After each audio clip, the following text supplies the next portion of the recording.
Here's what you need for the recipe. Black tiger shrimp, 8 to 12 count, some lemons, some Chardonnay, fresh parsley, fresh horseradish, Worcestershire, ketchup, and gin. So Randy, I thought we were friends. You keep making me say Worcestershire on this show, but I forgive you. This isn't just any shrimp cocktail. This is old school, cool shrimp cocktail. Am I right? I just feel that some people have lost the vision along the way and about the shrimp cocktail, and you really gotta like focus on it because the shrimp shouldn't be poached. They should be steamed, and that's what's gonna give them that pop. You know when you get that shrimp and you grab it and it just pops in your mouth and then it kind of dissolves? That's what we're after, and I feel when we poach it, all the flavor of the shrimp goes into the poaching liquid, but when we steam it, it stays inside. So what you need, Tracy, is some old dodgy lemons, the kinds that wouldn't go into your cocktail, and we're just gonna slice those up. Now beside me, you can see I've got a little steam bath going here. It's really nice for the pores, but that is all Chardonnay, and you don't need a lot. If you can get in there, it's just a little touch in there, but the Chardonnay is gonna help it out, and then you can use this later for a soup or something else. Do you know what this is? Oh, of course, yes. That's it's a colander. It's a steaming colander, yeah. It fits into any size pot, so you can do this. And if your mom had one when you were growing up, you probably grew up with green broccoli.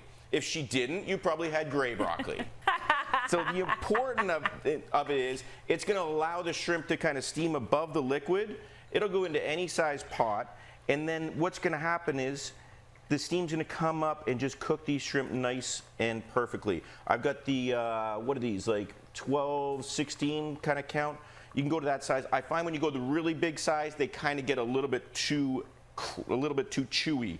So this is the perfect for the pop. So check this out. You pretend a little flying saucer, and into that Chardonnay lemon it goes. Put the lid on, and they're gonna go to sleep for like 3.5 minutes. So cocktail sauce, here's an ingredient I don't always use, but if it's in your fridge, it's a good way to get rid of it. Ketchup. We know ketchup has got tons and tons of sugar in it, and so what we need to do is kind of get rid of that sugar. We got a few elements that's gonna make that happen, and first we're gonna start with some chopped parsley. So my goal here is to kind of make that ketchup not taste like ketchup, if that makes sense. So parsley goes in. Then the next thing we're gonna do is, Tracy, I always call it the Worcestershire. And that way, if you stutter on it, people don't know if you're saying it properly or not. They just kind of figure you're saying it in a fun way. So you can steal that if you want. So we go heavy with the Worcestershire.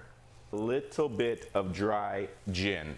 And most people wouldn't put that in, but what I'm going for here is I got to get rid of that sweetness. So the dryness, I kind of want my cocktail sauce to taste like a martini. So you're going to slap in some gin, and that's going to suck that sugar right out of there. The next thing we're going to do is get some fresh horseradish. If you can't find the fresh, it's okay to use the jarred stuff. But I just find the fresh, like you can feel it in your eyeballs. Like my eyes are starting to water right now. It's kind of a cousin to the wasabi. So don't go too heavy on it unless you want to like burn your eyeballs and taste buds out. So we're almost there, but you can see, you take a look at this consistency, it's still kind of, even though with all that gin and Worcestershire in there, it still kind of looks like ketchup. So we want to thin it out a little bit more. We take a lemon, half a lemon, and just give it a good old squeeze. And we want it to kind of thin out a little bit. And then when we taste it, we don't want to taste that sugar. So one more little stir, and now we are looking at that kind of consistency. That is what we're talking about. And if the parsley, the horseradish, now it doesn't look like you bought it in the store and just opened up a tin. Let's give it a test here. You got to put gin in there. You got to put gin in there. Trust me on that one. Woo! That's a good time. Okay, Trace.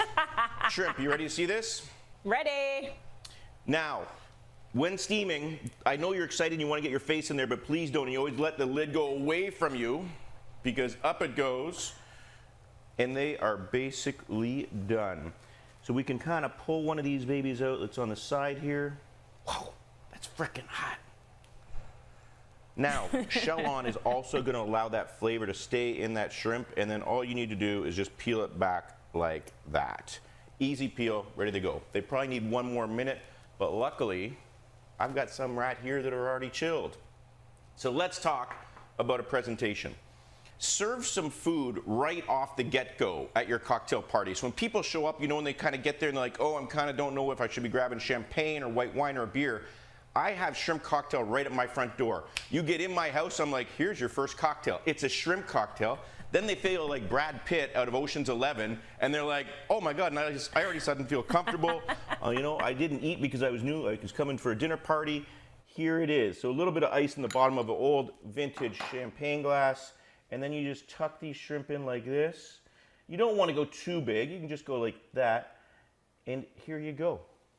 So all of a sudden, it's like, bing bong. Oh, welcome to Randy's house. Here you have a shrimp cocktail. And you catch them off guard. But you know what, Trace? Nobody says no to it. Love it. Thank you, Randy. Shrimp cocktail, definitely a go-to for many people when they have parties.